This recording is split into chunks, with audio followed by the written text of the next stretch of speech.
আসসালামু আলাইকুম সবাইকে। আশা করি আপনারা সবাই ভালো আছেন। তো সকালবেলায় প্লাম্বার দাদাটা চলে এসেছে। আমাদের একটা মানে ট্যাপ আলগা হয়ে গেছে।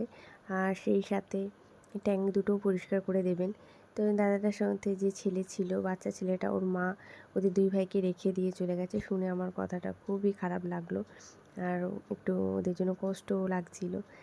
তারপরে হাসব্যান্ড এলে একসঙ্গে টিফিন করে নিলাম। আর আজকে যেহেতু মে দিবসের ছুটি, তাই ড্রয়িং স্যার ফোন করেছিলেন যে শনিবার ড্রয়িং করাবেন না, সেটা আজকে করিয়ে দেবেন। তাই ওকে ড্রয়িং থেকে নিয়ে এসে আমিও স্নান করে নিলাম, ওকেও স্নান করিয়ে দিলাম। তারপর সবার কপারটা একটু লাগিয়ে দিচ্ছিলাম।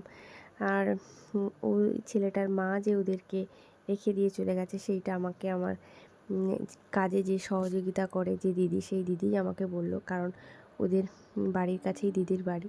তো তারপর দুপুরবেলা একসঙ্গে 3 জনে খেয়ে নিলাম। আজকের মতো এই পর্যন্ত। সবাই ভালো থাকবেন, দোয়া করবেন। ধন্যবাদ।